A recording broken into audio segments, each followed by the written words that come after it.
सो hey everyone, आप लोग का बहुत बहुत स्वागत है आपके अपने यूट्यूब चैनल स्टडी पॉइंट रहा में। तो गाइज आप लोगों के लिए मैं रेलवे एनटीपीसी और ग्रुप डी 2025 का जीके जीएस का टॉप लेवल का प्रीवियस ईयर क्वेश्चन लेकर आए हूँ गाइज, जो आप सभी स्टूडेंट के लिए बहुत ज्यादा इंपॉर्टेंट होने वाला है। और आप सभी स्टूडेंट से ये रिक्वेस्ट है कि प्लीज वीडियो को एंड तक जरूर देखिएगा एंड कोशिश करिएगा नोट बनाने का, क्योंकि ये जितना भी क्वेश्चन है वो सारे क्वेश्चन आपके प्रीवियस ईयर सेट के अकॉर्डिंग ही तैयार किया गया है। तो ये सारे आप सभी स्टूडेंट के लिए बहुत ज्यादा इंपॉर्टेंट होने वाला है। तो चलिए बिना देर के स्टार्ट करते हैं और अपने पहले क्वेश्चन की तरफ बढ़ते हैं। आज का हमारा पहला प्रश्न है, क्वेश्चन नंबर 1 है। क्वेश्चन नंबर 1 हमसे कह रहा है कि निम्नलिखित में से केरल किसकी खेती के लिए सबसे ज्यादा प्रसिद्ध है। सबसे ज्यादा नहीं है, यहाँ पे बोला है कि किसकी खेती के लिए प्रसिद्ध है और निम्नलिखित में से बताना है। तो आपके ऑप्शन ए मूंगफली के लिए, या ऑप्शन बी नारियल के लिए, या ऑप्शन सी चावल के लिए, या ऑप्शन डी ग्वार के लिए। तो गाइज इसका जो करेक्ट आंसर होगा वो होगा ऑप्शन बी, हमारा करेक्ट आंसर हो जाएगा। निम्नलिखित में जो दिया हुआ है ये नारियल की खेती के लिए सबसे ज्यादा प्रसिद्ध है। लेकिन अगर मैं आपको बता दूं तो ये जो है केरल की जो खेती होती है सबसे ज्यादा ये किसके लिए जानी जाती है, तो मसालों की खेती के लिए ये सबसे ज्यादा प्रसिद्ध है। ठीक है ना। अगर मैं बात करूं तो यहाँ पे आपको याद रखना है कि केरल जो है ये की मसालों की खेती के लिए ये प्रसिद्ध है। ठीक है ना। इसके अलावा अगर हम बात करें तो यहाँ पे जो है निम्नलिखित में आपको दिया हुआ है कि नारियल की खेती के लिए सबसे ज्यादा प्रसिद्ध है। इसके अलावा अगर हम बात करें तो केरल जो है ये आपको ध्यान रखना है रबर उत्पादन में भी सबसे ज्यादा आगे है।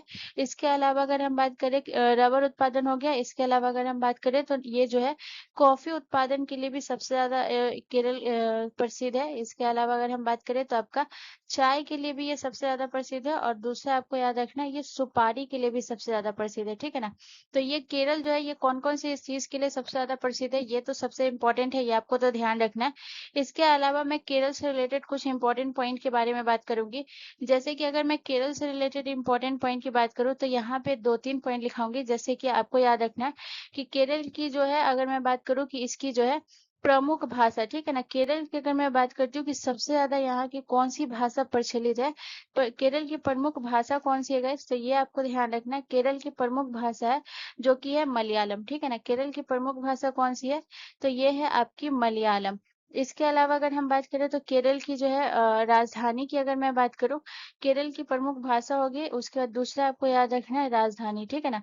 तो केरल की राजधानी कहाँ है guys? तो ये आपको ध्यान रखना है। केरल की जो राजधानी है ये है आपका तिरुवनंतपुरम। ठीक है ना। केरल की राजधानी कहाँ है guys? तो ये आपको ध्यान रखना है तिरुवनंतपुरम। ठीक है। इसके अलावा मैंने जो आपको बोला था कि केरल जो मसालों की खेती के लिए सबसे ज्यादा प्रसिद्ध है, तो मसाले में आपको कौन कौन सा हो जाएगा, जैसे कि लौंग, इलायची, काली मिर्च, ये सब जो हो गया ये सब केरल के लिए जो है वो सबसे ज्यादा प्रसिद्ध है। ठीक है ना। अब अगर हम नेक्स्ट पॉइंट की बात करेंगे तो जैसे कि मैं यहाँ पे अगर मैं बात करूँ तो मैं बात करूंगी मूंगफली के बारे में। ठीक है ना। मैं बात करूंगी गाइस किसके बारे में, मूंगफली के बारे में। तो यहाँ पे जो है ये हो गया, तो इसे मैं इरेज कर देती हूँ। ठीक है। तो याद रखिएगा कि गुजरात जो है ये मूंगफली के उत्पादन में सबसे अग्रगण्य है। ठीक है ना। यानी कि गुजरात में सबसे ज्यादा उत्पादन होता है मूंगफली का। सबसे ज्यादा उत्पादन कहाँ होता है, गुजरात में। और वहीं अगर हम बात करें कि मूंगफली के अलावा भी गुजरात में और कौन कौन सी चीज का सबसे ज्यादा उत्पादन होता है, तो जैसे कि अगर मैं बात करूँ तो यहाँ पे आपको ध्यान रखना है कपास। कपास का भी सबसे ज्यादा उत्पादन जो है ये आपका होता है गुजरात में। इसके अलावा अगर हम बात करें तो आपका जैसे हो गया तंबाकू हो गया। तंबाकू का भी सबसे ज्यादा उत्पादन होता है, जो कि ये इसके लिए प्रसिद्ध है। तंबाकू के लिए ये आपका गुजरात प्रसिद्ध है। तो इस तरीके से चीजों को आपको याद रखना है। और इसके अलावा अगर मैं आपको नेक्स्ट पॉइंट पे लेके चलूँ, जो कि है आपका अगला जो है ये कौन सा है, अगला जो है ये आपका चावल है। ठीक है ना। तो अगर मैं चावल की बात करूँ तो चावल का जो है सबसे ज्यादा उत्पादन कहाँ होता है guys? तो याद रखिएगा चावल का जो उत्पादन सबसे ज्यादा होता है ये होता है पंजाब। आप सभी को पता ही होगा कि पंजाब जो है ये कितना ज्यादा फेमस है। तो पंजाब की अगर मैं बात करूँ तो पंजाब सबसे ज्यादा ये किस चीज के लिए फेमस है, तो याद रखिएगा पंजाब आपकी गेहूं गेहूं और चावल के लिए ये सबसे ज्यादा प्रसिद्ध है। ठीक है ना। गेहूं और चावल के लिए ये सबसे ज्यादा प्रसिद्ध है। इसके अलावा अगर मैं बात करूँ तो ये जो है चावल हो गया। इसके अलावा अगर मैं पंजाब की बात करूँ तो जैसे कि गन्ना, गन्ना का भी यहाँ सबसे ज़्यादा उत्पादन होता है। इसके अलावा अगर मैं बात करूँ गन्ना हो गया, मक्का हो गया, ठीक है ना? तो ये सब में पंजाब सबसे ज़्यादा है, लेकिन सबसे ज़्यादा जो प्रसिद्ध है वो आपके जो है किसके लिए प्रसिद्ध है? ये प्रसिद्ध है सबसे ज़्यादा गेहूँ और चावल के लिए। मैं यहाँ पे ये भी बता देती हूँ कि ये लगभग गेहूँ कितना परसेंट ये उत्पादन करता है पंजाब? लगभग 22% जो है ये गेहूँ उत्पादन करता है। और याद रखिएगा चावल का उत्पादन ये कितना करता है? लगभग 12% करता है, ठीक है ना? तो इतना जो है ये आपको याद रखना है। अब आ जाते हैं गाइज लास्टली जो है ये आपके ग्वार के बारे में। तो ग्वार के बारे में अगर हम बात करेंगे तो ये जो है ये सबसे इसका जो है सबसे ज्यादा प्रसिद्ध खेती जो है ये कहाँ होता है? तो ग्वार का सबसे ज्यादा प्रसिद्ध खेती जो होता है ये आपके होता है राजस्थान में, ठीक है ना? ये कहाँ होता है? ये आपके राजस्थान में होता है। तो अगर मैं राजस्थान की भी बात करूँ तो राजस्थान में तो ग्वार होता ही है, लेकिन इसके अलावा अगर मैं बात करूँ तो रागी, रागी का सबसे ज्यादा उत्पादन होता है। इसके अलावा अगर मैं बात करूँ तो राजस्थान में आपका बाजरा की खेती भी राजस्थान जो है बहुत प्रसिद्ध है। बाजरा की खेती हो गई। इसके अलावा अगर मैं बात करूँ तो सरसों की खेती के लिए भी राजस्थान बहुत ज्यादा प्रसिद्ध है, सरसों की खेती हो गया। इसके अलावा अगर हम बात करें तो मूंगफली की खेती के लिए भी सबसे ज्यादा प्रसिद्ध है। लेकिन देखिए मूंगफली की खेती के लिए राजस्थान भी है, गुजरात भी, लेकिन सबसे ज्यादा जो प्रसिद्ध है वो है गुजरात, ठीक है ना? तो सबसे ज्यादा अगर कोई प्रसिद्ध है तो वो गुजरात है, ये आपको ध्यान रखना है, ठीक है ना?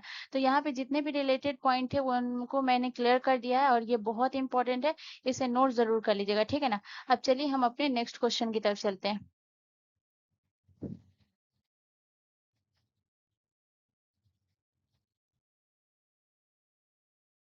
अगला क्वेश्चन हमारा क्वेश्चन नंबर 2 है गाइस। क्वेश्चन नंबर 2 हमसे कह रहा है कि भारत में खनिजों में सबसे प्रसिद्ध पठार कौन सा है?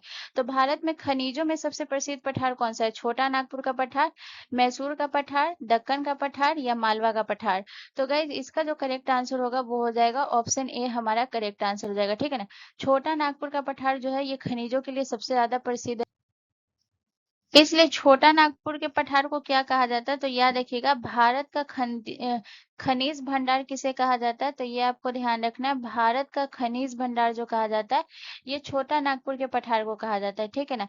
इसके अलावा मैं अगर छोटा नागपुर के पठार से जितने भी इंपॉर्टेंट पॉइंट है उनको क्लियर करूंगी। तो यहाँ पे आपको याद रखना है कि जो आपकी जो पारसनाथ चोटी है, ये आपको ध्यान रखना है, पारसनाथ चोटी, पारसनाथ चोटी ये छोटा नागपुर की सबसे ऊंची चोटी है, ठीक है ना? तो ये आपको ध्यान रखना है, पारसनाथ चोटी सबसे ऊंची चोटी है, ठीक है ना? सबसे ऊंची चोटी। और अगर ये सबसे ऊंची चोटी है तो इसकी ऊंचाई तो आप सभी को पता ही होनी चाहिए, ये सबसे ऊंची चोटी है, ठीक है ना? तो अगर मैं इसकी ऊंचाई के बारे में बात करूं कि पारसनाथ चोटी की ऊंचाई कितनी है गाइस, इसे भी आप नोट कर लीजिएगा, ठीक है ना? तो पारसनाथ चोटी की जो ऊंचाई है वो है आपका 1350 मीटर, ठीक है ना? तो कितनी है इसकी ऊंचाई? तो याद रखिएगा 1350 मीटर। चलिए अगले पॉइंट की अगर मैं बात करूं तो छोटा नागपुर जो पठार है ये आपको ध्यान रखना है, ये आपके प्रायद्वीपीय भारत के उत्तर पूर्वी हिस्से में है, ठीक है ना? तो ये आपको ध्यान रखना है, ठीक है? प्रायद्वीपीय,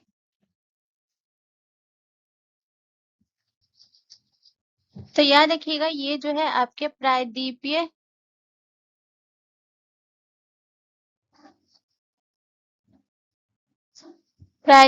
भारत के उत्तरी पूर्वी हिस्से में ये स्थित है, ठीक है ना? तो ये भी प्रश्न रहता है, ठीक है ना? क्योंकि ये कंफ्यूज करता है कि ये कौन से हिस्से में है, तो ये भी प्रश्न रहता है, ठीक है ना? तो याद रखिएगा ये उत्तर पूर्वी हिस्से में है, ठीक है ना? इसके अलावा अगर मैं बात करूँ तो ये आपके कौन कौन से राज्य में फैला हुआ है, हम इसके बारे में भी बात करेंगे। तो छोटा नागपुर का पठार जो है ये आपके कौन कौन से राज्य में फैला हुआ है? तो ये जो है आपका सबसे पहला राज्य आपको याद रखना है जो कि है ये झारखंड में भी फैला हुआ है, ठीक है ना? ये झारखंड है। उसके बाद अगर मैं बात करूँ तो ये आपके जो है छत्तीसगढ़, ठीक है ना? ये मैं इंग्लिश में लिखने वाली थी, ठीक है? तो ये आपका कौन से राज्य हो गया? ये आपका हो गया छत्तीसगढ़ में भी फैला हुआ है, छत्तीसगढ़। क्योंकि प्रश्न ये भी रहता है कि निम्नलिखित में से कौन से राज्य में जो है ये छोटा नागपुर का पठार नहीं फैला हुआ है या फैला हुआ है। इसके बाद अगले राज्य की मैं बात करूँ तो ये आपका हो जाएगा ओडिशा। और इसके बाद आपको याद रखना है पश्चिम बंगाल, ठीक है ना? तो ये टोटल 4 राज्यों में फैला हुआ है, ठीक है ना? ओडिशा और आपका हो गया पश्चिम बंगाल, पश्चिम बंगाल में फैला है, ठीक है? तो छोटा नागपुर के पठार ये याद रखिएगा। इसके अलावा यहाँ से जो प्रश्न बनता है जो कि बहुत बहुत इंपॉर्टेंट है, यहाँ से पूछा जाता है कि छोटा नागपुर के पठार से कौन कौन सी नदियां जो है ये बहती है। तो सबसे पहले आपको याद रखना है कि दामोदर नदी, ठीक है ना, दामोदर नदी ये इस बहती है। इसके अलावा अगर मैं बात करूँ, दामोदर नदी हो गया। इसके अलावा मैं अगर बात करूँ तो आपका जो है स्वर्ण रेखा नदी बहती है, स्वर्ण नदी बहती है। इसके अलावा अगर मैं बात करूँ तो आपका जो है और कौन सी नदी बहती है, बराकर नदी, ठीक है ना, बराकर नदी बहती है, बराकर नदी। और लास्टली आपको याद रखना है कोनार नदी, कोनार नदी बहती है। तो ये बहुत इंपॉर्टेंट है, यहाँ पे से पूछता है कि कौन सी निम्नलिखित में से कौन सी नदी है जो छोटा नागपुर पठार से होकर बहती है। तो ये आप ये वाला जो है ये याद रखेंगे, ठीक है ना, बहती है, ठीक है। इसके अलावा अगर मैं बात करूँ तो छोटा नागपुर के पठार से एक पॉइंट और याद रखिएगा कि ये जो है ये कौन से चट्टानों से बना हुआ है। तो याद रखिएगा यह पठार जो है, यह पठार गोंडवाना, गोंडवाना, गोंडवाना चट्टानों से बना है, ठीक है ना। तो ये भी आपको ध्यान रखना है, ये पठार कौन से चट्टानों से बना है, गोंडवाना चट्टानों से बना है, ठीक है ना। इतना पॉइंट आपको याद रखना है। और छोटा नागपुर के पठार से जितने भी इंपॉर्टेंट पॉइंट थे गाइस, उन सारी चीजों को मैंने क्लियर कर दिया, तो प्लीज इसे नोट कर लीजिएगा। यहाँ से आपका जितना भी प्रश्न पूछा जाता है, जो जो प्रश्न पूछा जाता है, उन सबको मैंने क्लियर कर दिया, ठीक है। चलिए अब हम अपने नेक्स्ट क्वेश्चन की तरफ चलते हैं।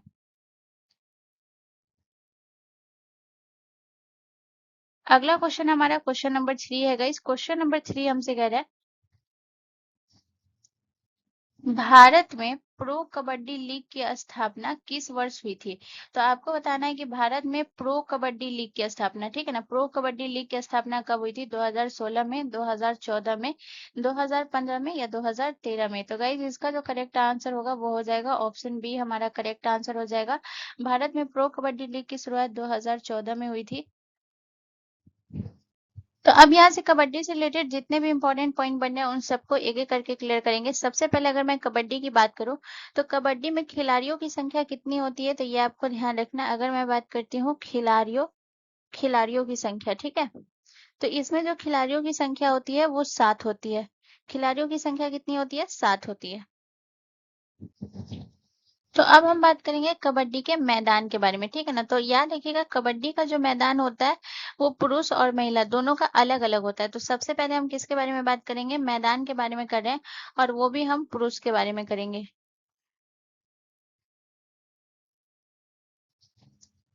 तो यहाँ पे लिखते हैं हम पुरुष के लिए। तो पुरुष के लिए जो कबड्डी का जो मैदान होता है उसकी लंबाई और चौड़ाई दोनों याद रखिएगा। तो पुरुष के लिए जो लंबाई होता है कबड्डी के मैदान की लंबाई की अगर मैं बात करूँ लंबाई की, तो इसका लंबाई कितना होता है गाइस, इसका लंबाई होता है 13 मीटर। ठीक है, कितना लंबाई होता है, 13 मीटर। और वहीं अगर मैं बात करूँ कि इसकी चौड़ाई कितनी होती है, तो याद रखिएगा इसकी चौड़ाई होती है 10 मीटर। यानी कि जो पुरुष का कबड्डी का मैदान होगा उसकी लंबाई 10 मीटर होगी और लंबाई 13 मीटर होगी और चौड़ाई 10 मीटर होगी। अब यहाँ पे जो मैं बात करूंगी ये था पुरुष के लिए। अब मैं बात करूंगी महिला के लिए, ठीक है ना, महिला के लिए।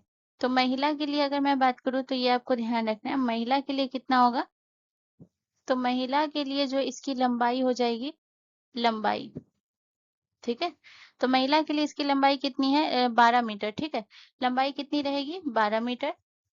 और वहीं अगर मैं बात करूँ कि इसकी जो है महिला के लिए चौड़ाई कितनी रहेगी, कबड्डी के मैदान की चौड़ाई, तो चौड़ाई रहेगी गाइस 8 मीटर, ठीक है, 8 मीटर।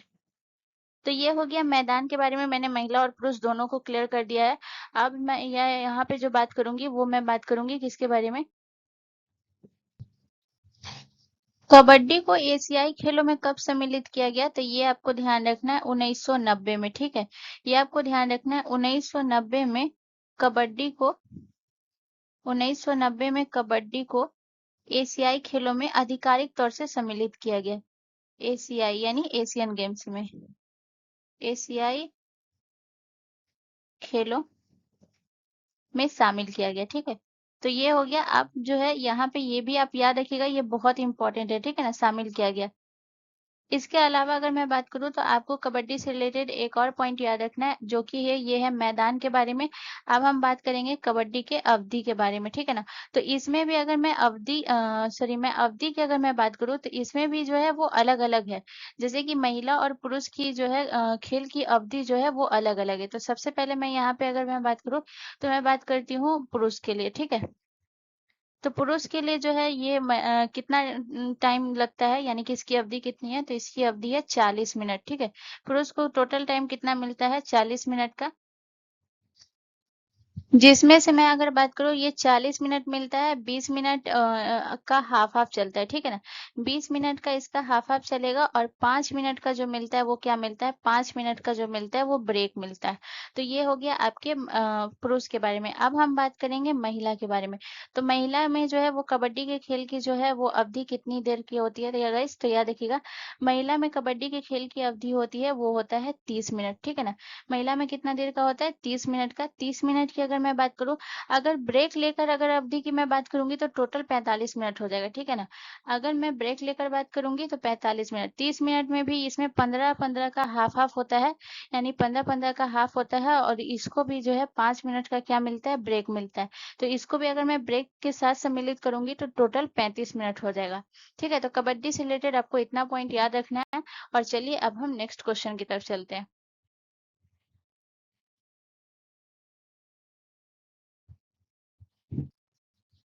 अगला क्वेश्चन हमारा क्वेश्चन नंबर 4 है गाइस। क्वेश्चन नंबर 4 कह रहा है कि भारत में मौद्रिक नीति का मुख्य उद्देश्य क्या है? तो आपको बताना है कि भारत में मौद्रिक नीति का मुख्य उद्देश्य क्या है, और ये आपके परीक्षा में बहुत बार पूछा गया, चाहे वो एनटीपीसी हो या ग्रुप डी हो। बहुत इंपॉर्टेंट प्रश्न बन जाता है, ठीक है ना, मौद्रिक नीति का। तो आपके ऑप्शन है मुद्रास्फीति पर नियंत्रण रखना, या ऑप्शन बी निर्यात को बढ़ावा देना, या ऑप्शन सी राजकोषीय घाटे को कम करना, या ऑप्शन डी कृषि उत्पादन बढ़ाना। तो गाइज इसका जो करेक्ट आंसर हो जाएगा वो हो जाएगा ऑप्शन ए, हमारा करेक्ट आंसर हो जाएगा मुद्रास्फीति को नियंत्रित करना, यानी मौद्रिक नीति का मुख्य कार्य होता है। अब मौद्रिक नीति से जितने भी इंपॉर्टेंट पॉइंट बनेंगे उन सबको एक एक करके बात करेंगे। तो सबसे पहले अगर मैं मौद्रिक नीति के बारे में बात करूं, तो यहाँ पे जो है अगर मैं बात करती हूँ तो इसका और कौन-कौन सा काम है, तो मुद्रास्फीति पे नियंत्रण रखना तो इसका काम है ही है, लेकिन इसके अलावा अगर मैं बात करूँ तो आपको याद रखना है जैसे कि आपका आर्थिक विकास हो गया, ठीक है ना? आर्थिक विकास भी इसका मुख्य उद्देश्य है। आर्थिक विकास, इसके अलावा अगर मैं बात करूँ तो याद रखिएगा इसका और कौन सा काम है, इसका काम है रोजगार सृजन, ठीक है ना? रोजगार सृजन। और अगला मैं बात करूँ तो अगला कौन सा है, अगला है आपका ये है मुद्रास्फीति पे नियंत्रण। तो मुद्रास्फीति पे नियंत्रण मतलब क्या होता है, यानी कि जो भी कीमत पे ज्यादा अत्यधिक जो है वो वृद्धि होगा उसको रोकना होता है। मुद्रास्फीति पे नियंत्रण मतलब क्या होता है, यानी कि जो है अगर मैं सिंपल लैंग्वेज में कहूँ तो याद रखिएगा महंगाई, महंगाई को कंट्रोल करना, ठीक है ना? महंगाई को कंट्रोल करना, कंट्रोल करना, ये होता है, ठीक है ना? और याद रखिएगा ये सारे काम जो है इसको संचालित कौन करता है, तो इसको संचालित करने का काम किसका होता है, यानी कि इसका कौन करता है, तो इसे केंद्र सरकार संचालित नहीं करती है, ठीक है ना? संचालित इसे कौन करता है गाइस, याद रखिएगा इसे संचालित करता है आपका आरबीआई, ठीक है ना? आरबीआई इसे संचालित करता है। तो ये प्रश्न हमेशा एग्जाम में पूछा जाता है कि जो भारत का में जो मौद्रिक नीति को जो लागू करता है वो कौन करता है, यानी इसे संचालित कौन करता है। तो ये हमेशा याद रखिएगा कि इसे संचालित करने का काम आरबीआई का होता है। बहुत सारे लोग इसे केंद्र सरकार पे कर देते हैं, जो कि ये टोटली रॉन्ग है। हमेशा ये याद रखिएगा, इसीलिए एग्जामिनर ये क्वेश्चन आपको बहुत बार एग्जाम में आपको देखने को मिलेगा, ठीक है ना? चलिए अब हम नेक्स्ट क्वेश्चन की तरफ चलते हैं।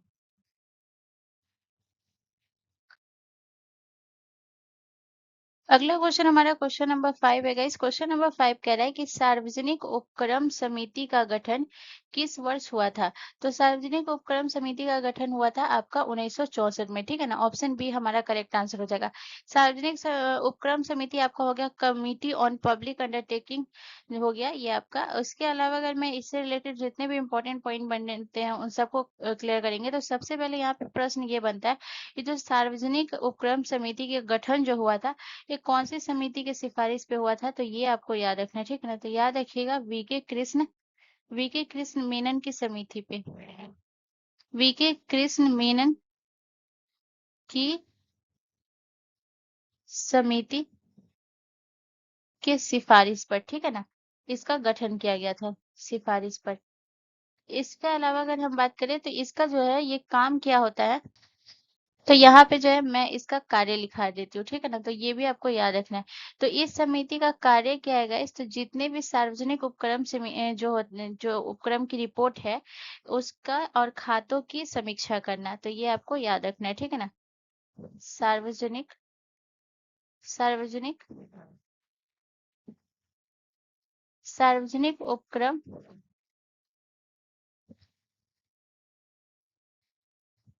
उपक्रमों लिख लीजिएगा, ठीक है ना, सार्वजनिक उपक्रमों की रिपोर्ट और खाता की समीक्षा करना, खाता की समीक्षा करना इसका मुख्य काम होता है, ठीक है ना। काम आपको याद रखना है, ठीक है ना। कभी कभी ये सारे क्वेश्चन जो है ना ये स्टेटमेंट में करके ये क्वेश्चन दे देते हैं, ठीक है ना, यानी कि आपको स्टेटमेंट में दे देगा, लिख देगा कि सार्वजनिक उपक्रम समिति के बारे में कौन सा कथन सत्य है, ठीक है ना, तो ये भी आपके लिए बहुत इंपॉर्टेंट है। अब यहाँ पे अगला पॉइंट आपको क्या याद रखना है कि इस समिति में टोटल कितने सदस्य होते हैं, तो ये आपको याद रखना है कि इस समिति में टोटल 22 सदस्य होते हैं, ठीक है। इसमें कितने सदस्य होते हैं, 22 सदस्य होते हैं। अगर मैं बात करूँ कि 22 सदस्य होते हैं तो कितने सदस्य लोकसभा से और कितने सदस्य राज्यसभा से, तो ये भी आपको याद रखना है। अगर मैं लोकसभा की बात करूँ तो ये आपको ध्यान रखना है, लोकसभा लोकसभा में से कितने सदस्य होते हैं, लोकसभा में से होते हैं इसमें टोटल 15 सदस्य होते हैं, ठीक है ना, लोकसभा से 15 सदस्य होते हैं। और वहीं अगर मैं राज्यसभा की बात करूँ, राज्यसभा से 7 सदस्य होते हैं। राज्यसभा से कितने सदस्य होते हैं गाइस, तो राज्यसभा से 7 सदस्य होते हैं, तो टोटल 22 सदस्य होते हैं। इसके अलावा अगर मैं इसके अध्यक्ष के बारे में पूछा जाता है, इसके अध्यक्ष के बारे में पूछा जाता है, ठीक है ना, तो अध्यक्ष के बारे में अगर मैं बात करूं तो जो लोकसभा का अध्यक्ष होता है उसके द्वारा नियुक्त होता है, ठीक है ना। लोकसभा लोकसभा अध्यक्ष द्वारा लोकसभा अध्यक्ष द्वारा इसकी नियुक्ति होती है, ठीक है, नियुक्ति होती है। इसके अलावा अगर मैं यहाँ पे बात करूँ तो आपको याद रखना है कि इसमें जो है राज्यसभा का राज्यसभा का कोई भी सदस्य, ठीक है ना, राज्यसभा का कोई भी सदस्य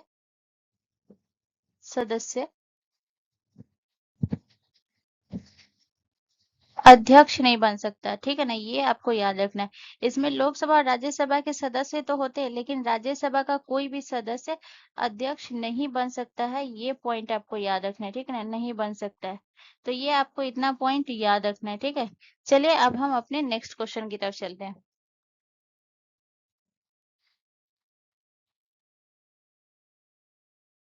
अगला क्वेश्चन हमारा क्वेश्चन नंबर 6 है गाइस। क्वेश्चन नंबर 6 हमसे कह रहा है कि निम्नलिखित में से किस नदी पर कृष्णा राजा सागर बांध निर्मित है, ठीक है ना, तो कृष्णा राजा सागर बांध निर्मित है चंबल नदी पर, कावेरी नदी पर, ताप्ती नदी पर या बेतवा नदी पर। तो गाइस इसका जो करेक्ट आंसर होगा वो हो जाएगा आपका कावेरी नदी पर, ठीक है ना। तो कृष्णा राजा सागर बांध जो है ये आपके कौन सी नदी पर स्थित है, कावेरी नदी पर। तो अब अगर मैं बात करती हूँ यहाँ पे आपके जो है कृष्णा राजा सागर बांध के बारे में बात करूँ तो ये आपके कावेरी नदी पर है। अगर मैं राज्य पूछूं तो याद रखिएगा ये आपके कौन से राज्य में है, तो ये आपके कर्नाटक में है। पहला पॉइंट याद रखिएगा। उसके अलावा दूसरा पॉइंट जो है हम इसके निर्माण के बारे में बात करेंगे। इसका निर्माण कब हुआ था गाइस, तो याद रखिएगा इसका निर्माण हुआ था 1932 में, यानी कि 1932 में इसका निर्माण हुआ था। और याद रखिएगा इसका निर्माण जो है ये किसने करवाया था, तो ये भी आपको याद रखना है, बहुत इंपॉर्टेंट है। याद रखिएगा महाराजा कृष्ण राजा वाडियार, ठीक है, ये थोड़ा लंबा नाम है। महाराजा कृष्ण महाराजा कृष्ण राजा वाडियार, ठीक है, वाडियार वाडियार चतुर्थ ने करवाया था, ठीक है ना, तो ये थोड़ा लंबा नाम है, इसे आपको याद रखना है। इसके अलावा यहाँ पे अगर मैं बात करती हूँ कि इस बांध की जो है लंबाई के बारे में अगर मैं बात करूँ कि इस बांध की लंबाई कितनी है, तो ये आपको ध्यान रखना है। इस बांध की लंबाई है वो है टोटल आपका 2621 मीटर, ठीक है ना, 2621 मीटर जो है इस बांध की लंबाई है। और वहीं अगर मैं इस बांध के इसके बारे में बात करूँगा, इस ऊंचाई के बारे में, ठीक है ना, तो ऊंचाई जो है ये आपका कितना हो जाएगा, इस बांध की जो ऊंचाई है वो है आपका 29 मीटर। तो ये जो है लंबाई और ये ऊंचाई आपको दोनों याद रखना है, दोनों इंपॉर्टेंट है, ठीक है। 39 मीटर। अब जैसे कि यहाँ पे आपका चंबल नदी है, तो चंबल नदी की अगर मैं बात करूँ, यहाँ पे आपका चंबल नदी पे आपका कौन-सा बाँध है? तो चंबल नदी पे है गाइज़ आपका गांधी सागर बाँध, बहुत इम्पोर्टेंट है, ये तो आपके प्रीवियस ईयर में पूछा भी गया था, तो ये आपको ध्यान रखना है। गांधी सागर बाँध आपके कौन-से नदी पे है? तो गांधी सागर बाँध आपके चंबल नदी पर है, ठीक है ना? अगर वहीं मैं बात करूँ कि गांधी सागर बाँध आपके कौन से राज्य में है, तो ये भी आपको ध्यान रखना है। तो ये तो चंबल नदी पर है, लेकिन अगर आपसे राज्य पूछे तो याद रखिएगा ये आपके राजस्थान में, ठीक है ना? ये आपके कौन से राज्य में है? तो याद रखिएगा राजस्थान में। इसके अलावा अगर मैं बात करूँ तो यहाँ पे और याद रखिएगा, एक तो गांधी सागर बाँध हो गया और दूसरा आपको याद रखना है जो कि हो गया राणा प्रताप सागर बाँध, ठीक है ना? राणा प्रताप सागर बाँध, राणा प्रताप सागर बांध। तो ये जो है ये दोनों आपका कौन से नदी पर है? ये दोनों बांध आपके चंबल नदी पर है और ये दोनों आपके कहाँ है? ये दोनों आपके राजस्थान में ही है, ठीक है? इसके अलावा अगर मैं नेक्स्ट पॉइंट की बात करूँ, आपका मैं बात करती हूँ ताप्ती नदी के बारे में, ठीक है ना? तो ताप्ती नदी पर आपका कौन सा बांध है गाइस? तो याद रखिएगा उकाई बांध। उकाई बांध आपके कौन से नदी पर है गाइस? तो याद रखिएगा उकाई बांध जो है ये आपके ताप्ती नदी पर है। वहीं अगर मैं बात करती हूँ कि उकाई बांध जो है ये आपके कौन से राज्य में है, तो ये भी आपको ध्यान रखना है। उकाई बांध आपका जो है ये गुजरात में, ठीक है ना? ये कौन से राज्य में है? तो ये आपके गुजरात में। और लास्टली आपका बचता है गाइस आपका बेतवा नदी। बेतवा नदी पर आपका कौन सा बांध है? ये मैं इस साइड लिखा देती हूँ, नीचे जगह नहीं है, तो मैं बेतवा नदी पर यहाँ पे लिखा देती हूँ। बेतवा नदी पर आपका कौन सा बांध है? ये है आपका राजघाट बांध। राजघाट बांध जो है ये आपका कहाँ है गाइस? तो ये आपको ध्यान रखना है, राजघाट बांध ये आपके बेतवा नदी पर है। और वहीं अगर मैं बात करती हूँ कि राजघाट बांध जो है ये आपका कौन से राज्य में है, तो ये भी आपको ध्यान रखना है, ये आपके है उत्तर प्रदेश में, उत्तर प्रदेश, ठीक है? तो यहाँ से आपको इतना चीज क्लियर रखना है। इसके अलावा मैं कावेरी नदी पे अगर मैं बात करूँ, तो कावेरी नदी पे भी आपका एक बांध है। कावेरी नदी पर आपका कौन सा बांध है? जैसे कि यहाँ पे तो प्रश्न ही आपका कृष्णा राजा सागर बांध, लेकिन एक और बांध याद रखिएगा जो कि बहुत इंपॉर्टेंट है। याद रखिएगा मेट्टूर बांध, ये आपका कहाँ है गाइस? तो ये आपको ध्यान रखना है, मेट्टूर बांध। ये आपका कौन से नदी पर है? तो ये आपके है कावेरी नदी पे। और वहीं अगर मैं बात करूँ कि ये आपके है कौन से राज्य में, तो याद रखिएगा ये है आपके तमिलनाडु में, ठीक है ना? तमिलनाडु में, ठीक है? चलिए अब हम नेक्स्ट क्वेश्चन की तरफ चलते हैं।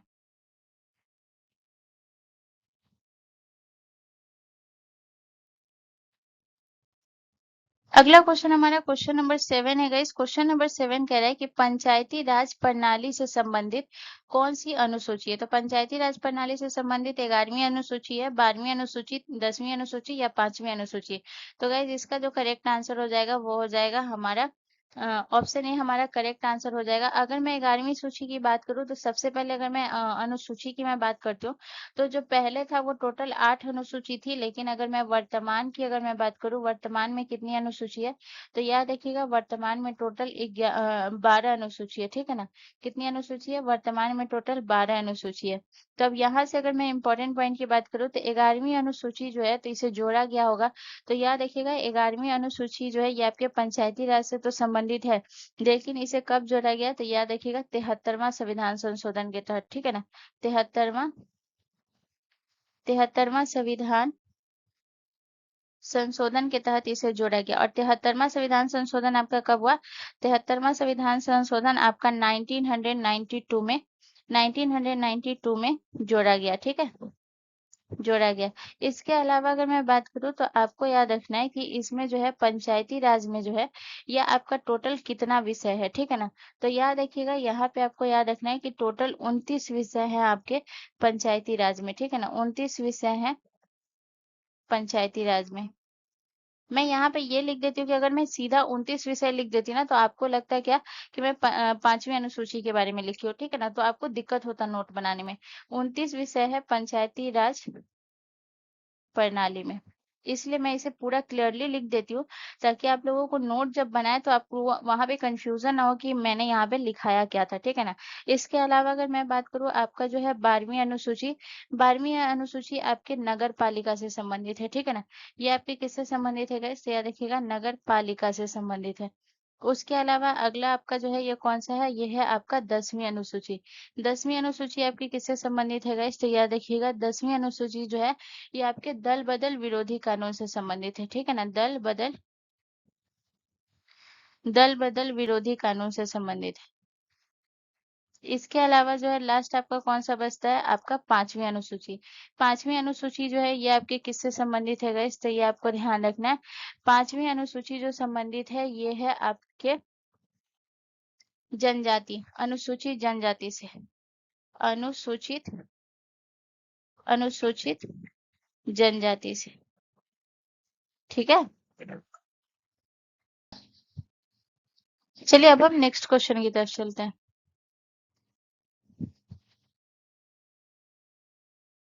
अगला क्वेश्चन हमारा क्वेश्चन नंबर 8 है गाइस। क्वेश्चन नंबर 8 हमसे कह रहा है कि श्रीमद शंकर देव किस शास्त्रीय नृत्य के संस्थापक है। तो यहाँ पे आपको बताना है कि श्रीमद शंकर देव बहुत इंपॉर्टेंट नाम है, बहुत लोगों को पता भी होगा, ठीक है ना। तो श्रीमद शंकर देव मोहिनीअट्टम के संस्थापक है, मणिपुरी के संस्थापक है, ओडिसी के संस्थापक है या सत्रिया के संस्थापक है। तो गाइज इसका जो करेक्ट आंसर हो जाएगा वो हो जाएगा ऑप्शन डी, हमारा करेक्ट आंसर हो जाएगा। श्रीमद शंकर देव जो है ये सत्रिया के संस्थापक है, सत्रिया नृत्य के। और सत्रिया नृत्य जो है ये आपके कौन से राज्य का है, ये आपके असम से संबंधित है, ठीक है ना। इसके अलावा अगर मैं बात करूँ तो यहाँ पे आपको याद रखना है कि जो आपका सत्रिया नृत्य है इसे जो है संगीत नाटक अकादमी के द्वारा इसे कब मान्यता मिली थी, तो याद रखिएगा 2000 में, ठीक है ना। 2000 में संगीत नाटक अकादमी में पूरा लिख देती हूँ ठीक है ना, ये आपको पता होना चाहिए। संगीत नाटक अकादमी के द्वारा, संगीत नाटक अकादमी द्वारा मान्यता प्राप्त हुआ था, ठीक है। मान्यता प्राप्त हुआ था। अब यहाँ पे जो है नेक्स्ट पॉइंट बनता क्या है, नेक्स्ट पॉइंट आपका बनता है जो कि बहुत इंपॉर्टेंट है कि जो आपका सत्रिया नृत्य है गाइस, ये आपको ध्यान रखना, ये जो है ये असम का जो सत्र मठ था ना, सत्र मठों में प्रस्तुत किया जाता था, ठीक है ना। ये जो नृत्य था ये किसमें प्रस्तुत किया जाता था, सत्र मठों में। और सत्र मठों में प्रस्तुत किया जाता था, इसीलिए इसका नाम जो है सत्रिया रखा गया, ठीक है ना। तो ये आपको ध्यान रखना है, सत्र मठों में प्रस्तुत किया जाता था, ठीक है। इसके अलावा अगर मैं बात करूँ तो आपको याद रखना है कि इस नृत्य में जो है कौन कौन से वाद्य यंत्र का उपयोग होता है, ठीक है ना। तो यहाँ पे मैं लिखूंगी वाद्य यंत्र। तो ये आपको याद रखना है कि इसमें जैसे आपके जो है कौन कौन से वाद्य यंत्र का होता है, तो जैसे आपको याद रखना है ताल का उपयोग होता है। इसके अलावा अगर मैं बात करूँ तो आपके जो है याद रखिएगा बांसुरी का उपयोग होता है इस नृत्य में। और अगला आपको याद रखना है जो कि है खोल का। तो इस वाद्य यंत्र का उपयोग होता है सत्रिया में। इसके अलावा अगर मैं बात करूँ तो आपको याद रखना है कि जो है आपके, अगर मैं शास्त्रीय नृत्य की संख्या की बात करूँ तो टोटल 8 शास्त्रीय नृत्य है, ठीक है ना। ये आपको ध्यान रखना है टोटल कितने शास्त्रीय नृत्य है, तो ये आपको ध्यान रखना है टोटल 8 शास्त्रीय नृत्य है, ठीक है। चलिए नेक्स्ट क्वेश्चन की तरफ।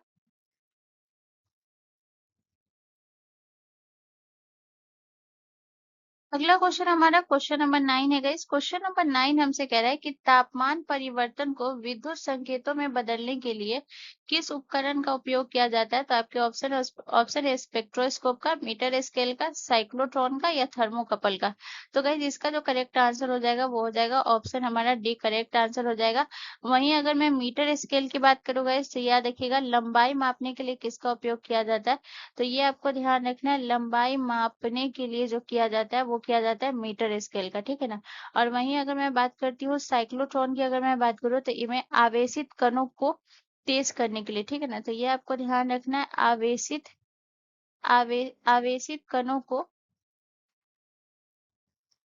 तेज करने के लिए किसका उपयोग किया जाता है, तो ये क्या तेज करने के लिए साइक्लोट्रॉन का किया जाता है, ठीक है। चलिए अब हम नेक्स्ट क्वेश्चन की तरफ चलते हैं।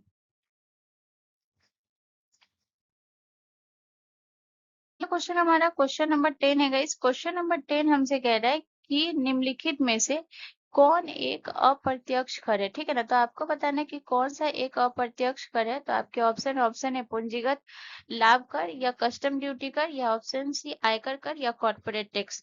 तो अगर मैं बात करती हूँ अप्रत्यक्ष कर की, तो जो आपका जो है ये आपका कस्टम ड्यूटी जो है ये आपका अप्रत्यक्ष है, ठीक है ना। ऑप्शन बी हमारा करेक्ट आंसर हो जाएगा। अगर मैं बात करती हूँ कि कस्टम ड्यूटी की, अगर मैं बात करूँ ये आपका कैसा कर है, तो कस्टम ड्यूटी जो है ये आपके आयात और निर्यात पे लगाया जाता है, ठीक है ना। आयात और, तो यहाँ पे प्रश्न ये भी बनता है कि आयात और निर्यात पर लगाया गया कर कैसा कर होता है, आयात और निर्यात पर लगाया जाता है, ठीक है ना। लगाया जाता है। इसके अलावा अगर मैं बात करूँ, ये जितने भी हैं वो सारे आपके प्रत्यक्ष कर हैं। जैसे कि अगर मैं आपको बात करूँ पूंजीगत लाभ कर की, अगर मैं बात करती हूँ, अब मैं अगर बात करती हूँ जो आपका कॉर्पोरेट टैक्स होता है। कॉर्पोरेट टैक्स क्या होता है गाइस? तो ये आपका जो है, ये आपका प्रत्यक्ष कर है, ठीक है ना। ये आपका कैसा कर है? ये प्रत्यक्ष कर है। लेकिन अगर मैं बात करूँ प्रत्यक्ष कर है तो ये एक कैसा, किस प्रकार का कर है, ये भी आपको ध्यान रखना है। तो जो भी कंपनी को लाभ होता है ना, उस पे लगाया गया कर, ठीक है ना। तो कंपनियों के लाभ पर लगाया गया कर क्या होता है? लाभ पर लगाया जाता है, ठीक है ना। ये कर कंपनियों के लाभ पर लगाया जाता है। इसके अलावा अगर मैं बात करूँ, आपका जो है अगला कौन सा हो गया? अगला आपका हो गया आयकर। आयकर जो होता है, ये आपको ध्यान रखना है। आयकर कैसा कर है? तो आयकर जो होता है, ये आप सभी को पता ही होगा, जो व्यक्ति या कंपनी के आय पर लगाया गया कर। तो ये आपको ध्यान रखना है, ये किस पे लगाया गया कर होता है? ये आय पर लगाया गया कर। आय पर लगाया आय पर लगाया गया कर, ठीक है ना। तो ये सब आपको पता होना चाहिए, ठीक है ना। चलिए नेक्स्ट क्वेश्चन की तरफ चलते हैं। आज नहीं, एक प्रश्न आपका और बच गया, जो कि आपका कौन सा बच गया? ये है आपका पूंजीगत लाभ कर। ये कैसा कर है गाइस? तो पूंजीगत लाभ कर जो है, जो आपकी संपत्ति होती है, संपत्ति के निवेश पर, या फिर संपत्ति के निवेश या यानी खरीदने और बेचने पर लगाया गया, निवेश पर लगाया गया कर, ठीक है ना। निवेश पर लगाया गया कर, लगाया गया कर, ठीक है ना। तो निवेश या फिर आप जो खरीदते हैं उस पे लगाया गया कर क्या कहलाता है? पूंजीगत लाभ कर। चलिए अब हम नेक्स्ट क्वेश्चन की तरफ चलते हैं। अगला क्वेश्चन हमारा क्वेश्चन नंबर 11 है गाइस। क्वेश्चन नंबर 11 कह रहा है कि निम्नलिखित में से सिरका का रासायनिक नाम क्या है? तो आपके ऑप्शन है ethanoic acid, sucrose, potassium nitrate या सोडियम बाइकार्बोनेट। तो गाइस इसका जो करेक्ट आंसर होगा वो होगा ऑप्शन ए, करेक्ट आंसर हो जाएगा। सिरका का रासायनिक जो नाम होता है वो होता है एथेनोइक एसिड। और वहीं अगर मैं बात करती हूँ कि इसका जो है फॉर्मूला क्या होता है, तो इसका आपको सूत्र याद रखना है, जो कि बहुत इंपॉर्टेंट है। तो अगर मैं एथेनोइक एसिड की बात करूँ फॉर्मूले का, तो इसका फॉर्मूला होता है आपका CH3COOH, इसका फॉर्मूला होता है। और वहीं अगर मैं बात करूँ सुक्रोज, तो सुक्रोज की अगर मैं बात करती हूँ तो ये आपको ध्यान रखना है, इसका रासायनिक नाम क्या है, इससे याद रखिएगा। सुक्रोज का रासायनिक नाम होता है, सुक्रोज एक रासायनिक नाम है, लेकिन ये चीनी इसका सामान्य नाम है। चीनी इसका सामान्य नाम है। पोटेशियम नाइट्रेट की अगर मैं बात करूं, तो ये आपको ध्यान रखना है साल्ट पीटर, इसका सामान्य नाम क्या है गाइस? तो याद रखिएगा, इसका सामान्य नाम है साल्ट पीटर। और वही अगर मैं सोडियम बाइकार्बोनेट की बात करूँ गाइस, तो सोडियम बाइकार्बोनेट जो है ये आपका कौन सा हो गया? बेकिंग सोडा, ठीक है ना। तो बेकिंग सोडा हो गया ये आपका। अब यहाँ पे जो है बेकिंग सोडा, तो यहाँ पे जो है सबका फॉर्मूला याद आपको रखना बहुत जरूरी है। तो यहाँ पे अगर मैं सुक्रोज की फॉर्मूले की बात करूँ, तो ये आपको ध्यान रखना है, सुक्रोज का फॉर्मूला होता है C12H22O11, ठीक है ना। ये सुक्रोज का फॉर्मूला हो गया। इसके अलावा अगर मैं बात करूँ आपका जो है पोटेशियम नाइट्रेट, पोटेशियम नाइट्रेट का फॉर्मूला क्या होता है? तो ये होता है KNO3, ठीक है ना। KNO3 होता है। और वहीं अगर मैं बात करती हूँ सोडियम बाइकार्बोनेट की, तो सोडियम बाइकार्बोनेट का फॉर्मूला क्या होता है? तो ये आपको ध्यान रखना, ये होता है NaHCO3, NaHCO3। चलिए अब हम नेक्स्ट क्वेश्चन की तरफ चलते हैं।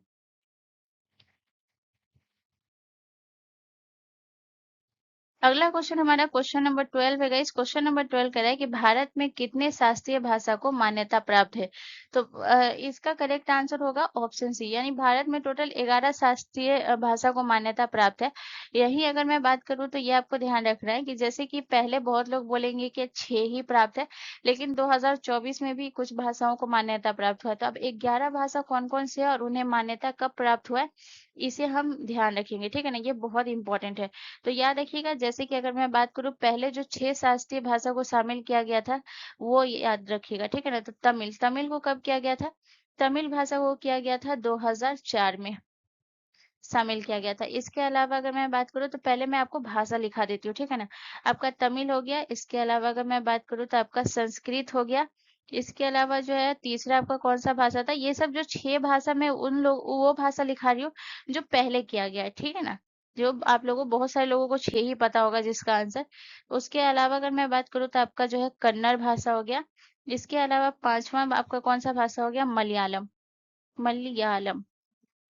और जो है छठा आपका कौन-सा भाषा हो गया? ये हो गया आपका ओड़िया, ठीक है? तो यहाँ पे अगर मैं बात करूँ तो ये 6 भाषा को पहले ही मान्यता प्राप्त हो चुका है, जिसमें से आपका तमिल को 2004 में, और संस्कृत की अगर मैं बात करूँ तो ये आपका हो गया 2005 में, तेलुगु की अगर मैं बात करूँ तो 2008 में, कन्नड़ की अगर मैं बात करूँ तो इसको भी 2008 में मान्यता प्राप्त हुआ है, मलयालम को 2013 में और ओड़िया को 2014 में। ठीक है, इतना तो ये आपको याद रखना है। लेकिन अब यहाँ पे जो है 5 भाषा को और मान्यता प्राप्त हुआ है, ठीक है ना? 5 भाषा को और मान्यता प्राप्त हुआ है, तो 5 भाषा को बाद में जोड़ा गया। तो याद रखिएगा ये 5 भाषा आपका कौन-कौन सा है, इसे हम देख लेते हैं। तो ये हो गया आपका, सबसे पहले आपको याद रखना है मराठी, ठीक है ना? मराठी हो गया। इसके अलावा अगर मैं बात करूँ तो पाली हो गया। इसके अलावा अगर मैं बात करूँ तो प्राकृत हो गया। इसके अलावा अगर मैं बात करूँ तो असमिया हो गया। ठीक है, और इसके अलावा अगर मैं बात करूँ तो आपका बंगाली हो गया। तो इसे भी मान्यता प्राप्त हुआ है, और इस सभी को जो मान्यता प्राप्त हुआ है, सबको कब मान्यता प्राप्त हुआ है? इन पांचों भाषा को जो मान्यता प्राप्त हुआ है वो हुआ है आपके 2024 में, ठीक है ना? 2024 में से मान्यता प्राप्त हुआ है। चलिए अब हम नेक्स्ट क्वेश्चन की तरफ चलते हैं।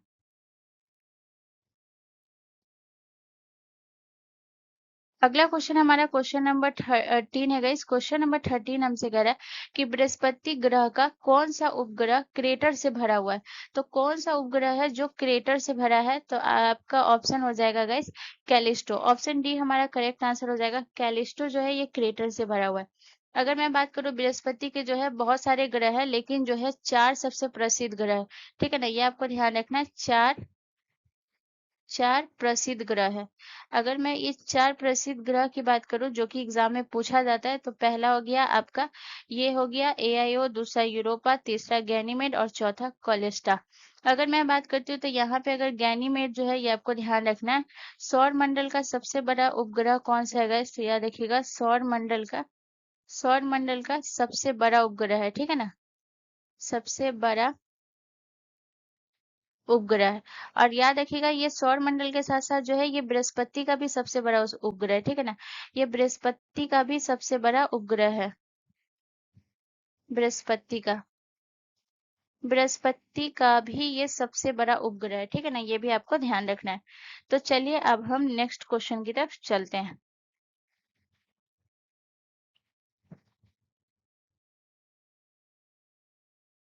अगला क्वेश्चन हमारा क्वेश्चन नंबर 14 है गाइस। क्वेश्चन नंबर 14 कह रहा है कि नर्मदा बचाओ आंदोलन की शुरुआत किस वर्ष हुई थी? तो नर्मदा बचाओ आंदोलन की शुरुआत हुआ था 1985 में। यानी कि ऑप्शन बी हमारा करेक्ट आंसर हो जाएगा, ठीक है ना? अगर मैं बात करूँ इसका जो था, नर्मदा बचाओ आंदोलन की जो शुरुआत हुई थी वो नर्मदा नदी पर जो बांध बनाया जा रहा था उसको लेकर जो था। अब आप लोगों को कमेंट करके ये बताना है कि नर्मदा नदी पर कौन सा बांध है, ठीक है ना? इसके अलावा आप चलिए अब हम नेक्स्ट पॉइंट की बात करते हैं जो कि है 1973। 1973 में आपका कौन सा आंदोलन था गाइस? तो याद रखिएगा 1973 में आपका चिपको आंदोलन था, ठीक है ना? चिपको आंदोलन आपका कौन सा था? 1973 में इसकी शुरुआत हुई थी। चिपको आंदोलन की शुरुआत, ठीक है ना? आंदोलन की शुरुआत। इसके अलावा अगर मैं बात करूँ आपका 1905 में था ये आपका स्वदेशी आंदोलन की शुरुआत कब हुई थी? स्वदेशी आंदोलन की शुरुआत हुई थी गाइस 1905 में, ठीक है ना?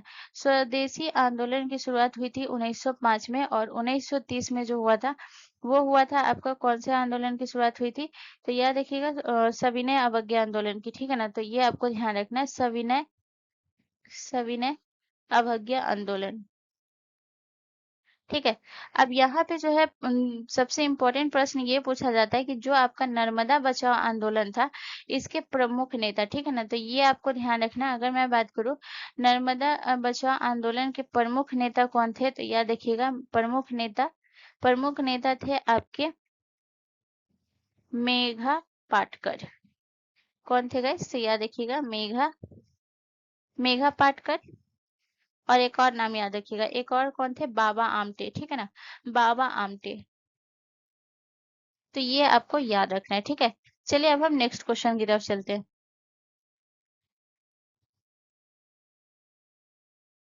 अगला क्वेश्चन हमारा क्वेश्चन नंबर 15 है गाइस। क्वेश्चन नंबर 15 हमसे कह रहा है कि अर्थव्यवस्था के प्राथमिक क्षेत्र में शामिल नहीं है। तो अर्थव्यवस्था के प्राथमिक क्षेत्र में क्या शामिल नहीं है? वानिकी, मछली पकड़ना, विनिर्माण या कृषि।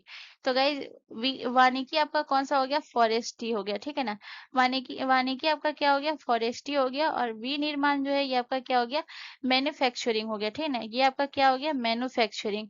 तो मैन्युफैक्चर की अगर मैं बात करूँ, ये आपका विनिर्माण जो है ये आपका जो है प्राथमिक क्षेत्र का हिस्सा नहीं है। तो ये आपके कौन से क्षेत्र का हिस्सा है? तो विनिर्माण जो है ये आपके द्वितीय क्षेत्र का हिस्सा है, ठीक है ना। द्वितीय क्षेत्र का हिस्सा है, ठीक है। द्वितीय क्षेत्र का हिस्सा है। चलिए अब हम नेक्स्ट क्वेश्चन की तरफ चलते हैं।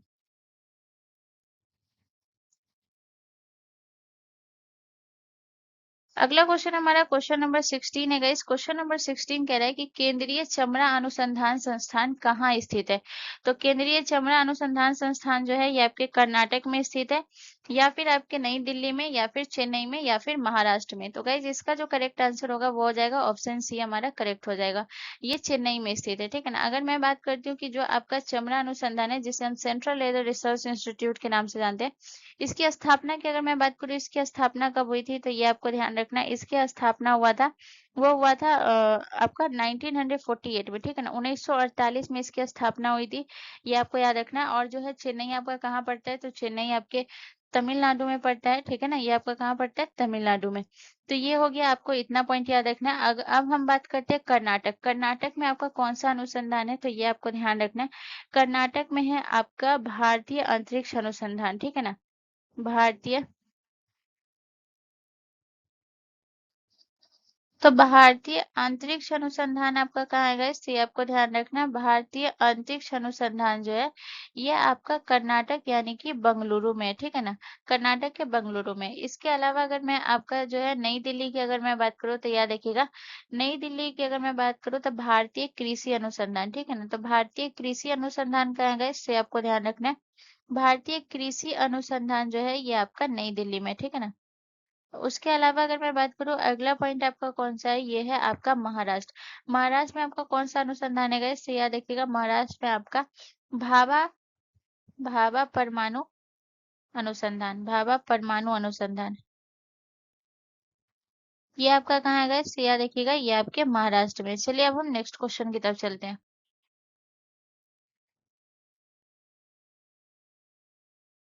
अगला क्वेश्चन हमारा क्वेश्चन नंबर 17 है गाइस। क्वेश्चन नंबर 17 हमसे कह रहा है कि निम्नलिखित में से यूरो किस देश की मुद्रा है? तो आपके ऑप्शन है जर्मनी का, अमेरिका का, सऊदी अरब का या जापान का। तो गाइस इसका जो करेक्ट आंसर हो जाएगा वो हो जाएगा आपका जर्मनी का, ठीक है ना। यूरो किस देश की मुद्रा है? आपके जर्मनी का। अगर मैं बात करूँ तो यूरो जर्मनी का भी है, और इसके अलावा अगर मैं बात करूँ तो यूरो आपके फ्रांस का भी मुद्रा है, ठीक है ना। यूरो जो है ये आपके जर्मनी और फ्रांस का मुद्रा है। अब वहीं अगर मैं अब अगर अमेरिका की अगर मैं बात करूँ, अमेरिका में आप सभी को पता ही है क्या चलता है? डॉलर चलता है। सऊदी अरब की बात करूँ तो सऊदी अरब में आप सभी को पता है क्या चलता है? रियाल चलता है।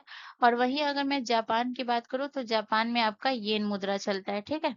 चलिए अब हम नेक्स्ट क्वेश्चन की तरफ चलते हैं। अगला क्वेश्चन हमारा क्वेश्चन नंबर 18 है गाइस। क्वेश्चन नंबर 18 कह रहा है कि निम्नलिखित में से कौन सा कर्तव्य भारतीय नागरिकों के कर्तव्यों में शामिल नहीं है?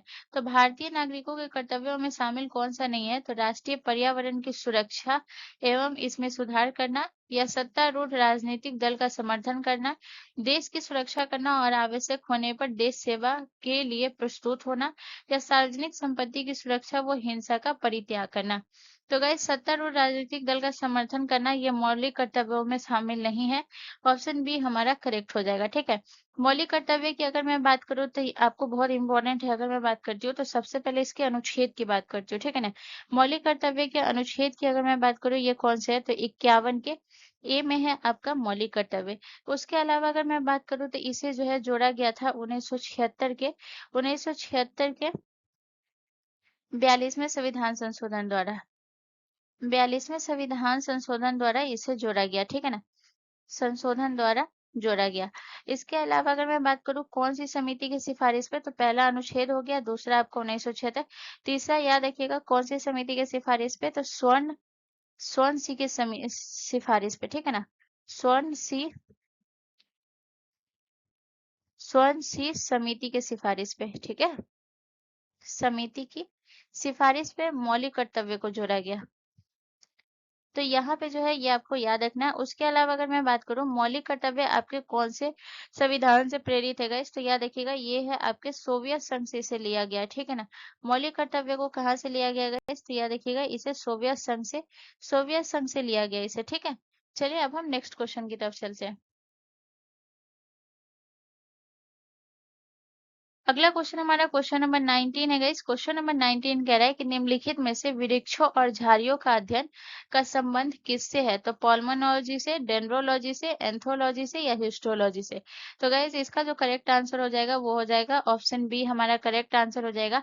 आपको कमेंट करके बताना है कि एंथ्रोलॉजी का संबंध जो है ये किससे है, किसके अध्ययन से है, ये आपको कमेंट करके बताना है, ठीक है।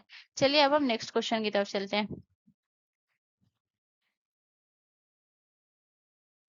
अगला क्वेश्चन हमारा क्वेश्चन नंबर 20 है गाइस। क्वेश्चन नंबर 20 कह रहा है कि पृथ्वी की आंतरिक संरचना के संबंध में सर्वाधिक महत्वपूर्ण जानकारी का स्रोत क्या है, तो प्लेट विवर्तनिकी, अप्राकृतिक साधन या फिर ज्वालामुखी क्रिया या भूकंप विज्ञान। तो गाइस इसका जो करेक्ट आंसर है वो है ऑप्शन डी हमारा करेक्ट आंसर हो जाएगा, ठीक है ना, भूकंप विज्ञान। तो गाइज आपका जो है आज का ग्रुप डी और एनटीपीसी का सेशन जो है ये यहीं कंप्लीट होता है।